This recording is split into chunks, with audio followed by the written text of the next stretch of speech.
Voilà, vous avez la parole.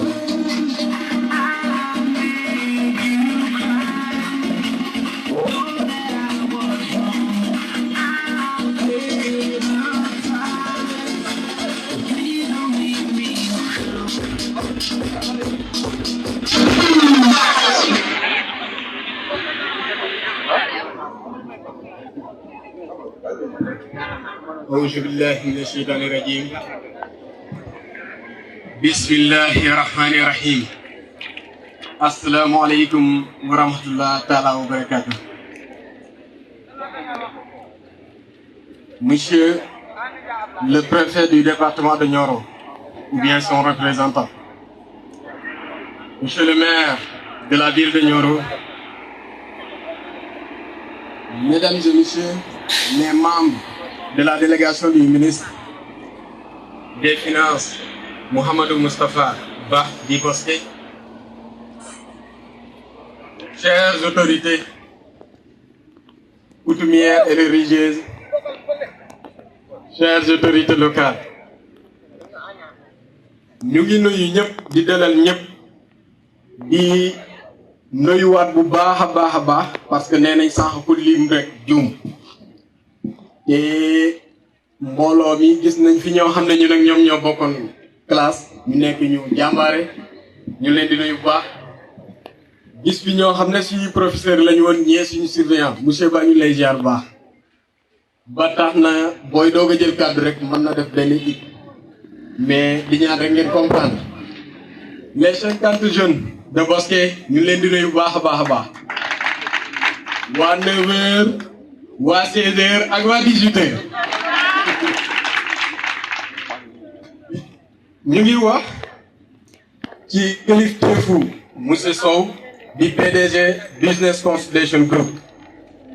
man ma nekk le directeur des ressources humaines en même temps formateur en gestion de caisse en multiservice bureautique secrétariat bureautique di monsieur Niam di wax rek ngeen permettre ñu def tuuti historique parce que nous faisons partie aussi du département de Nioro.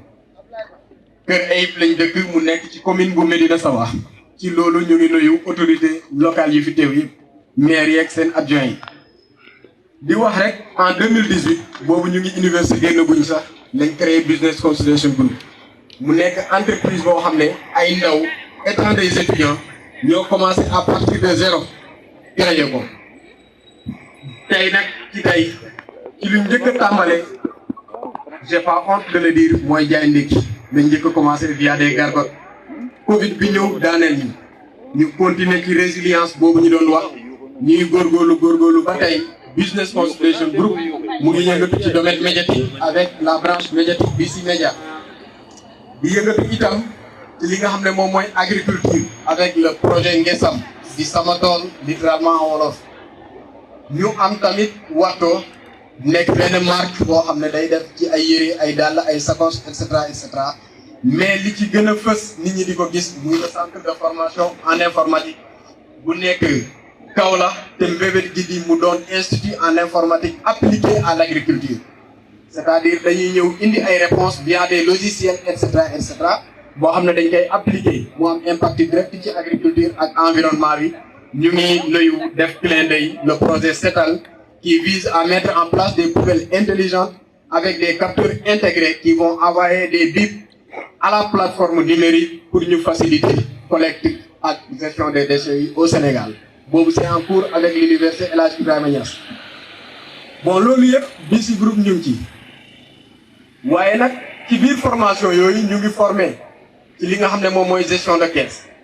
di former ci li nga xam ne moom mooy multiservice di former ci informatique bureautique secrétariat mais tamit infographie développement web ak audiovisuel ak yeneen même transformation des produits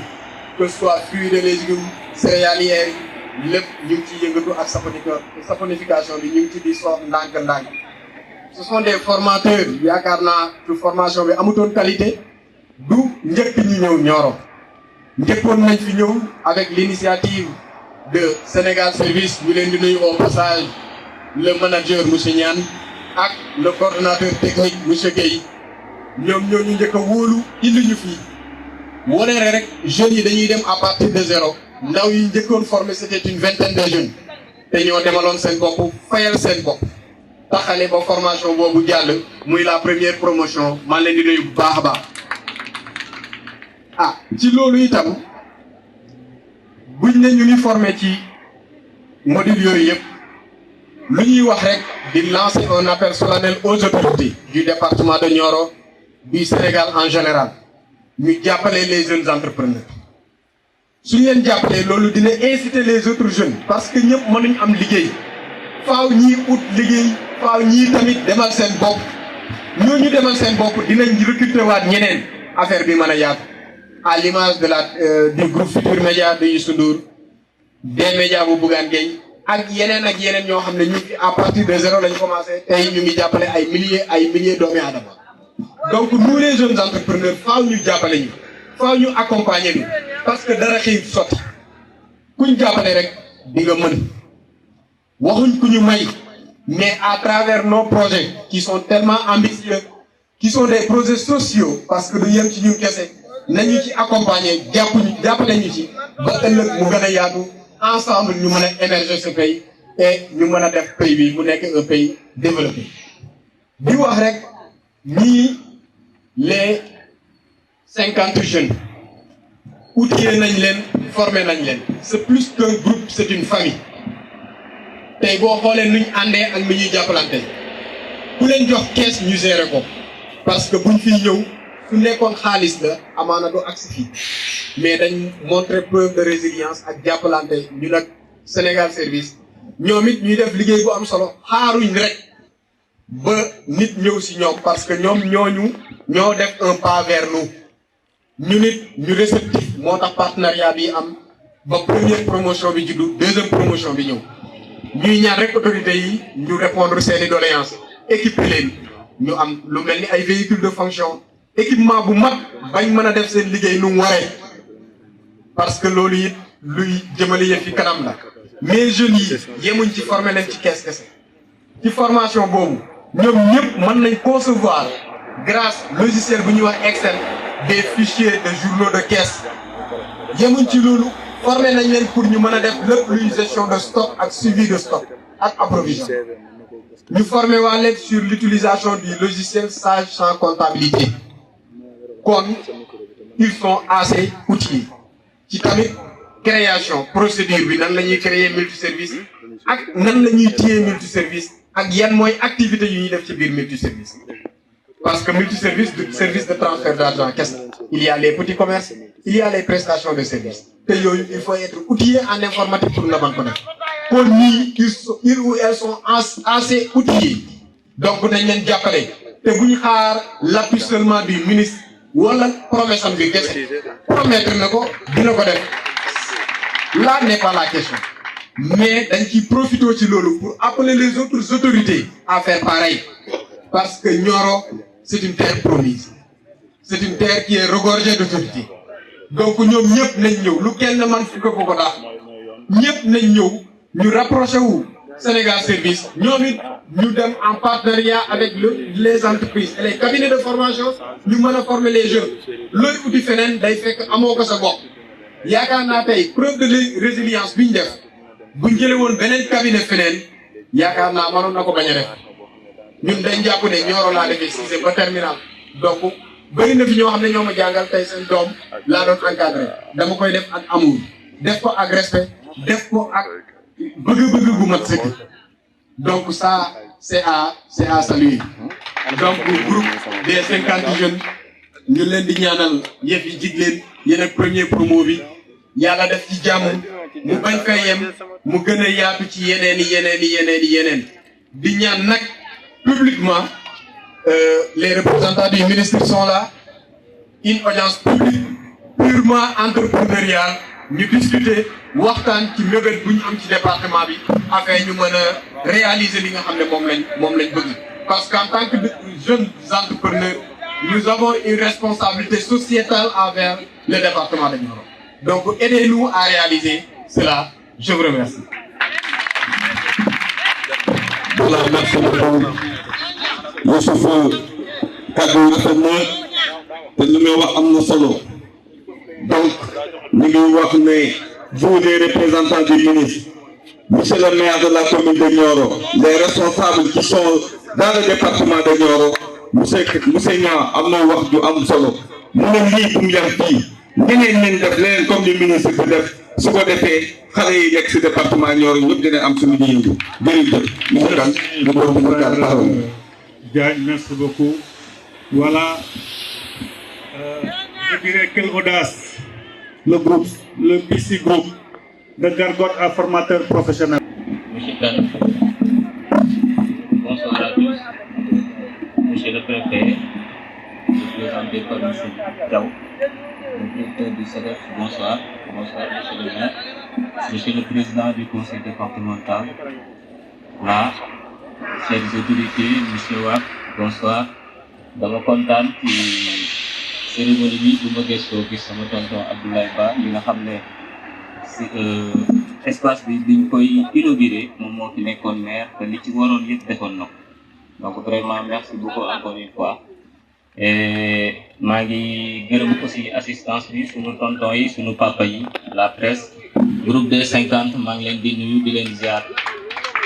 J'avais décidé de faire un discours en français et en wolof mais vu le temps dañ nañ koy may rek ñu def juste ci tënk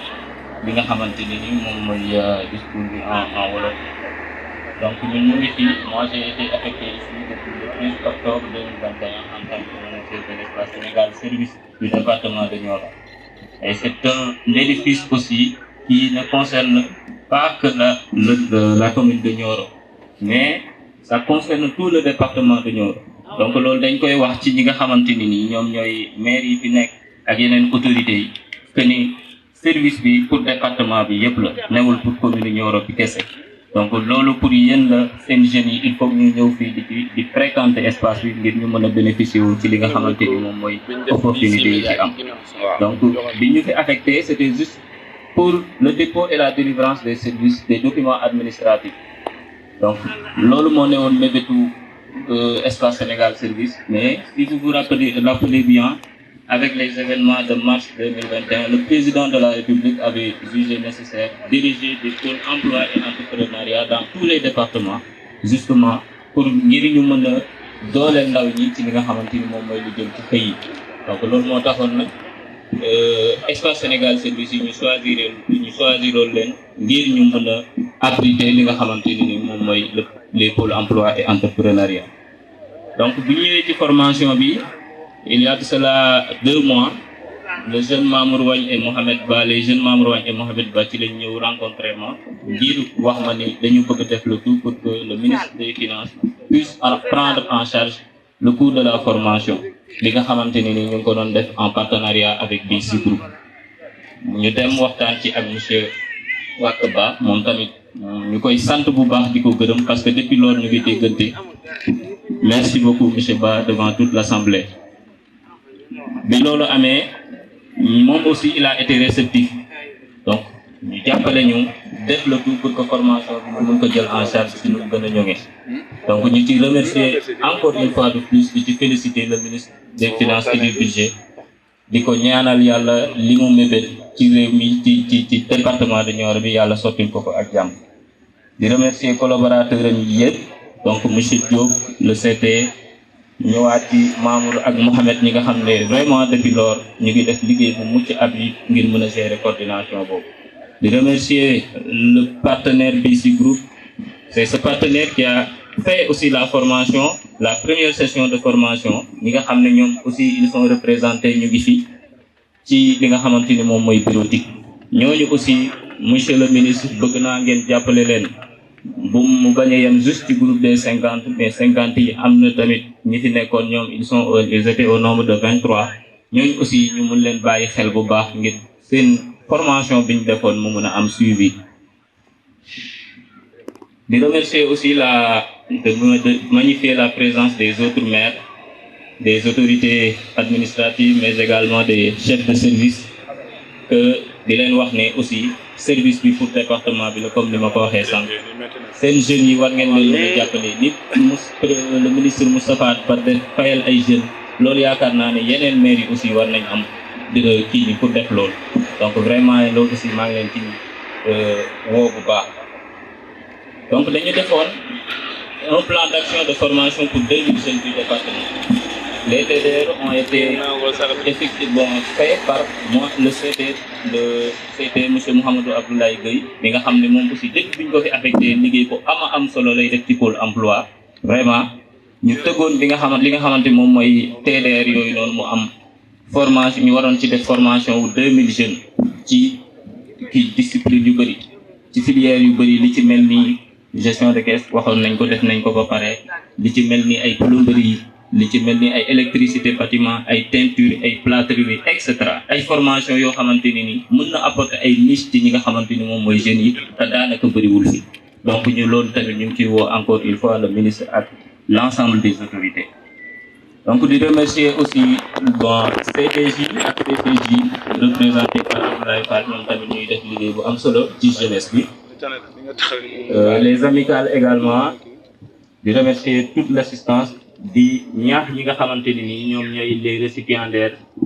ngeen gën a góorgóorlu gën a farlu te xam ne liggéey bi yemul fii kese donc li leen ministre promettre aussi su ngeen demee ba jot ci ngeen def ci jom ak fulla ak fayda te xam ne tëbu leen tëb rek du jour au lendemain ngeen am ko donc tëbu leen tëb rek aussi ñu fayal leen donc am na nu mu demee am na liggéey boo xamante ni ñun ñoo ko ci def am na liggéey boo xam ne collaborateur du ministre ñoo ko ci def ak ñëpp ñi nga xamante ni woon jàppoon nañ ci liggéey boobu pour mu bañ a nit il faut que vraiment ci li ñu leen jox ngeen def ci fulla ak fayda donc en tout cas loolu laa amoon ay kàddu yu ndaw yi nga xamante ni nii bëggoon naa ko ci je vous remercie à tous de votre aimable attention de la cérémonie. Merci beaucoup monsieur Kane. Monsieur le ministre des Finances et du Budget ici représenté, monsieur le préfet du département de Nioro, monsieur le président du conseil départemental ici représenté, messieurs les maires des communes du département de Nioro, mesdames et messieurs les chefs de services départementaux, chers collègues de l'espace Sénégal Service, chers collègues de l'espace Sénégal Service, chers récipiendaires, chers invités. C'est avec honneur et gratitude que nous nous adressons à cette auguste assemblée, à cette occasion qui symbolise l'espoir d'un futur de challenge et d'abondance et d'émergence. Bienvenue dans l'espace Sénégal Service, communément appelé guichet unique, de par sa configuration de tout en un, cette aubaine que l'État du Sénégal a mis à la disposition des populations pour renforcer la décentralisation et travailler à ce que le territoire ne soit plus un obstacle pour l'accès aux services publics. L'installation des espaces Sénégal Service dans les 46 départements du Sénégal prouve sa pertinence dans sa mission d'aider les usagers, de réduire la complexité et la douleur des démarches administratives à travers les différents services que regroupent ces derniers. Le Sénégal numérique SA, qui assure la gestion de l'espace, la dématérialisation des procédures en facilitant l'accès aux documents tels que des casiers judiciaires, les extraits de naissance, les certificats de nationalité, mais aussi et surtout les dossiers administratifs relatifs à la formalisation des GIE et des entreprises. Nous avons aussi le bureau d'orientation, d'accueil d'orientation et de suivi, BAOS, qui prend en charge la question des migrants de retour ainsi que celle des potentiels migrants. Nous avons noté très précédemment la mise à la disposition de plusieurs usagers par le BOS des subventions matérielles et ce matériel était destiné donc à ceux qui sont dans différents secteurs, je peux nommer des tailleurs, des agriculteurs ainsi que des maraîchers. Enfin, le pôle emploi et entrepreneuriat pour les jeunes et les femmes, les PGF, dont j'ai l'honneur d'être le coordonnateur technique, qui est sous la tutelle du ministère de la Jeunesse, de l'Entrepreneuriat et de l'Emploi, mise en œuvre pour la prise en charge des questions de formation, de l'insertion et de l'autonomisation de ces derniers. Le pôle emploi est constitué de par l'ANPEJ, l'Agence nationale pour la promotion de l'emploi des jeunes, porte l'entrée de la structure, elle assure l'entretien, le profilage des jeunes et des femmes, examine leurs besoins ou projets, tire le bilan de compétences et les oriente selon leurs besoins en formation, en financement ou en insertion. Je rends dans ce même sillage un vibrant hommage à mes collègues M. Omar Dia, et Madame Ndeye Madi qui sont à pied d'œuvre dans cette mission et qui se donnent à fond jusqu'au-delà de leurs obligations régaliennes pour accompagner les usagers. Le 3FPT, Fonds de financement de la formation professionnelle et technique, structure dédiée à la subvention de la formation professionnelle des jeunes, avec la mise par l'État du Sénégal en transférant la contribution forfaitaire à la charge de l'employeur, le CSTE, dans la formation des jeunes. Les jeunes en difficulté financière peuvent aussi avoir accès à la formation au même titre que les jeunes bourgeois, à hauteur d'une subvention de 90%. Le 3FPT promeut l'inclusion sociale et l'égalité des chances à travers cette prouesse. Des centaines de jeunes niorois ont eu la possibilité d'être formés dans des écoles prestigieuses à travers le programme Silabo. Le programme sur la sécurité routière a enrôlé plus de 300 jeunes pour l'obtention de permis de conduire. La deuxième phase est en cours et une autre vague bénéficiera des mêmes offres. Nous n'avons pas encore d'argent pour le 3FPT, mais les services sont plus que présents et sont assurés par une parfaite synergie par nous qui sommes sur place. La DRFJ, Délégation Générale à l'Entrepreneuriat Rapide des Jeunes et des Femmes, structure dédiée au financement des projets de femmes et de jeunes souhaitant faire un parcours entrepreneurial. Tout le monde ne peut être salarié et tout travailleur autonome souhaite renforcer ses moyens, augmenter sa production et créer des emplois. Le dispositif agit dans ce sens. Les financements sont en cours d'attribution dans le département depuis plus d'un mois, en plus de la vague de 2022 et du nouveau programme de la coopération luxembourgeoise dont Nioro est bénéficiaire et qui vise les acteurs du secteur agro-pastoral et halieutique. Nous félicitons et remercions aussi notre collègue M. Babacar Diagne, représentant de la structure pour son dévouement et son travail apprécié de tous. Le Pôle emploi est aussi partenaire d'autres structures d'accompagnement comme le FONGIP, le PDC, l'ADP, l'AFIX. Il est aussi une bonne nouvelle pour la mutualisation des instruments de promotion de l'emploi, de la formation qualifiante et de l'entrepreneuriat. Je ne saurais avancer sans magnifier la cohabitation avec nos frères du Sénégal numérique et du Baos, le partage d'un cadre qui a pris une dimension fraternelle bien au-delà d'une collaboration dans le service. Je veux bien nommer M. Mamadou Nian, manager du Sénégal Service et par ailleurs du Sénum, et M. El Hadjital du Baos. Nous sommes désormais une famille d'une collaboration professionnelle, bien que l'ayant créée, ne saurait rompre ni tâcher. Mes civilités et mes respects, chers collègues. Cette cérémonie de clôture de la formation en gestion de caisse et multiservice est en droite ligne avec les objectifs du service. En plus de nos missions régaliennes, il nous est arrivé de penser que nous pouvions proposer aux autorités du terroir une formule qui permettra de booster l'emploi et la formation à travers des programmes de prise en charge par ces derniers. C'est là que nous remercions M. le ministre Mamadou Moustapha Ba, ministre des Finances et des Budgets, pour sa diligence, son engagement et ses actions envers cette jeunesse qui constitue la clé de voûte d'une société stable, dynamique, travailleuse, innovante et citoyenne. Nous sommes convaincus que ces récipiendaires dont il a pris en charge ont acquis des notions solides susceptibles de répondre à l'appel du marché de l'emploi et de l'entrepreneuriat. Merci encore, M. le ministre, pour cet acte incommensurable à l'endroit de la jeunesse de votre terroir. Un acte qui, à coup sûr, sera inscrit dans les marbres de l'histoire du service. Nous décernons aussi un satisfait à tous les collaborateurs du ministre pour l'engagement à nos côtés et pour la réactivité dans la collaboration. Je peux nommer M. Ba, M. Mamour Waï et aussi M. Mohamed, sans manquer de vous tendre la main, ainsi qu'au ministre, pour la continuité de cette collaboration au bénéfice de la population et au bénéfice d'autres jeunes dans d'autres disciplines. Nous lançons aussi, par la même occasion, un appel solennel à toutes les autorités du département. Un appel à venir s'investir dans ce programme de formation des jeunes pour renforcer les efforts de l'État et assister cette jeunesse prête à relever le défi du Sénégal de demain. Nous adressons nos remerciements à toute l'équipe de BC Group pour la formation de qualité, déroulée dans un climat paradisiaque avec enthousiasme, passion et en parfaite synergie avec les apprenants. Chers Niorois, nous vous recommandons une fréquentation de l'espace sans modération. Nous vous prions de ne jamais hésiter à venir saisir les opportunités qui s'offrent à vous. L'espace est pour vous et nous sommes investis de la mission de vous servir.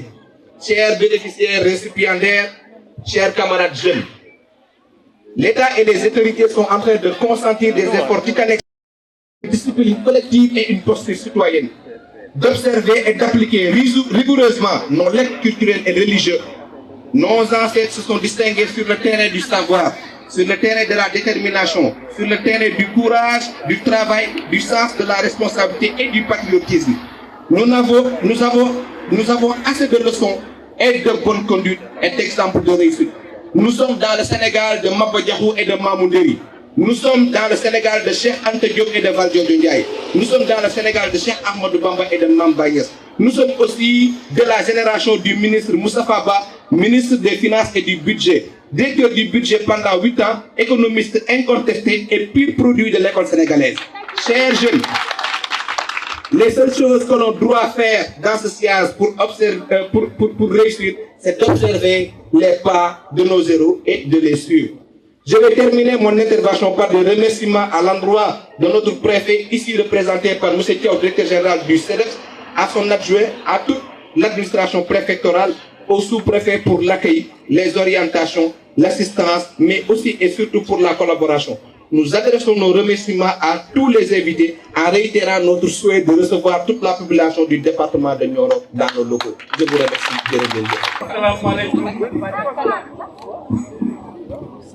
maa ngi nuyu mbooloo mi. xam naa ne jotaay bi yàgg na nit ñi dañu war a jël di timis. kon je vais me résumer. sama wax bu ci bëri. Monsieur Dieng qui vient de prendre la parole.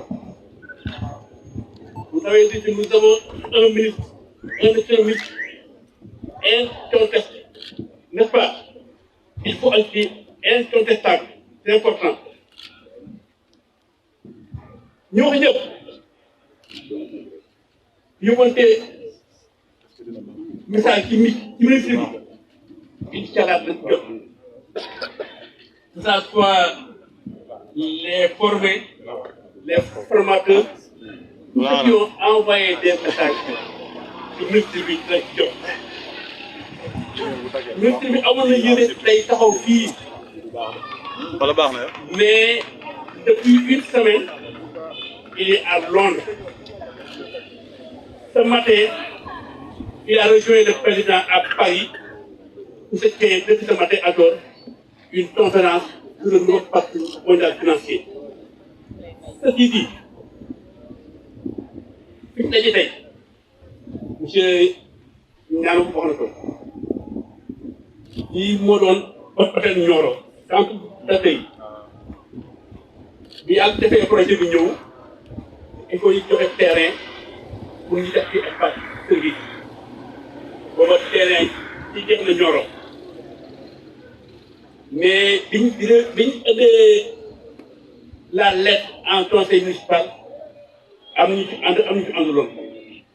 mais tey ñëpp gis ñu tam ne fii tey am na njëriñ ndax fépp ñuy joxe xam-xam amul lenn bon monsieur Niang encore une fois je vous félicite pour le travail excellent que vous avez fait. Pour ne pas être toujours long, le ministre est à votre disposition. Tournez, képp soxla bi ñu demee forcément dañ ñëw mën a wax ak moom am na yeneen mais responsabilité yi moo diis macha allah ñuy wax ni suñu jaar au point de vue formation boo ñëwee au point de vue rang ministériel il est quatrième dans le gouvernement avec toutes ces charges importantes bon am na yu bëri incha allah bu jaaree si ñun danañ régler problème bi ndax pour le moment am na ñu bëri muy Escoffier fii muy toolu bisaab bi muy saraf ñëpp ministre bi te defoon fa ak xaalis jàppale leen te ci ministre bi bon ñun ñu seen disposition man képp ku soxla ju si autorité au ministre des finances maa ngi koy état lépp loolu am na pour ministre bi la ci kalaat na ci jot na ci taxaw maa ngi déglu dafa sawar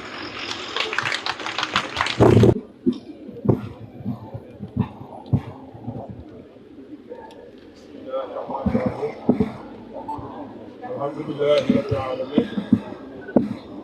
sant yàlla bu baax di sallallahu alayhi wa sallam di nuyu monsieur le maire de Nioro monsieur le conseil technique des finances et du budget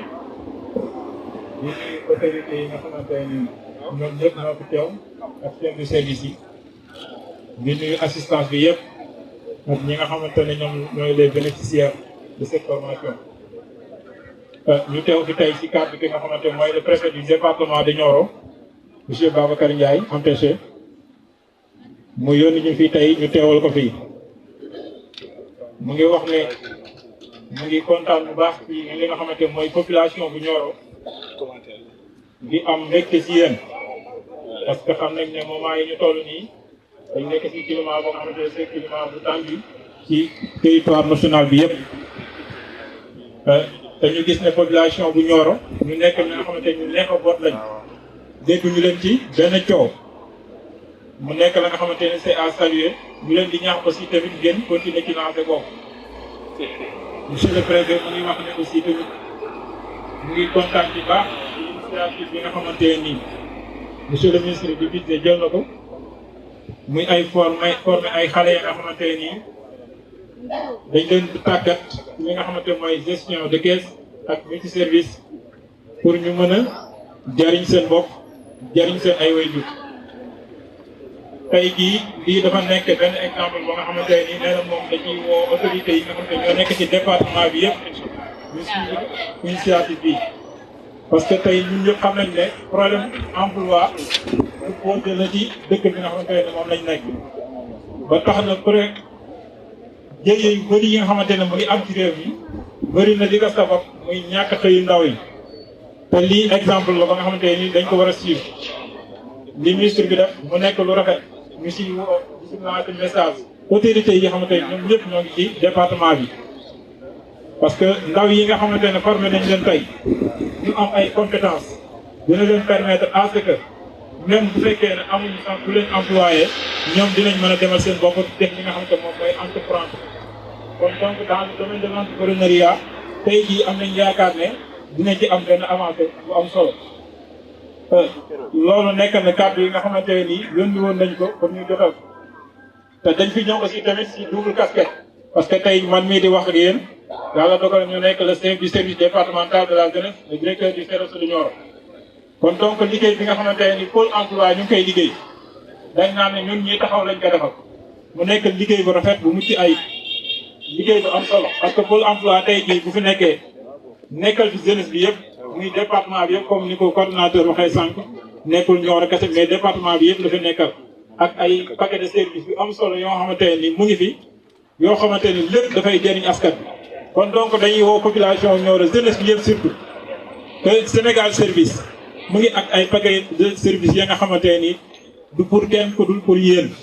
tey problème yi nga xamante ni yëpp jeunesse bi am na ko formation yi nga xamante ne am na fii ci biir Sénégal service j'espère que ne sànq cité na ko bokk na ci ay électricité ay plomberie et cetera ak formation yi nga xamante ne moom lañ defal xale yi toog nii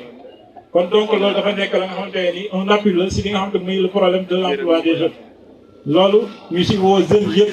na leen ngeen daw wuti ci information bu leen toog xaar bu leen indil information te noonu mu nekk si Sénégal service aussi tamit noonu la président de la République aussi tamit amaat idée defaat leneen fii si wetu Sénégal service en face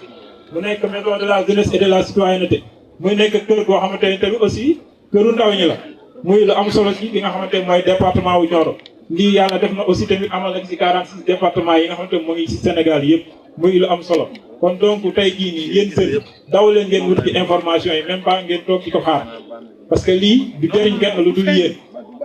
voilà man mënuma d'accord jeune boo xamante ne nii dafay révéler à chaque fois di woote emploi te amuloo benn compétence kon donc yéen ñii dañ leen di jaajëfal di leen tatagal di leen wax ni foofu ngeen téye foofu la continuer leen ci loolu bu fekkee da nga bëgg am emploi da ngay nungu nga dem wuti ci xam-xam boo amee xam-xam ba pare nag boobu dans ce cas mën nga taxaw nag te demander emploi loolu la ñuy woo jeunes yi nga xamante ne ñoo ngi nekk ci département bi yëpp di gàttal suñu kàddu rek parce que waxtu timis bi mu ngi jot te ñëpp voilà ñu ngi bëgg yeweeku dem joxe ji waxtu boobu ñu ngi jéggalu ñëpp ci kàddu yi bu jubee ngeen xam ne suñu borom moo ko def bu dëngee aussi tamit man mata bi mi nga xamante ne nii voilà ñoo ngi jégalu si kàddu yi bu baax a baax di leen jaajëfal bu baax a baax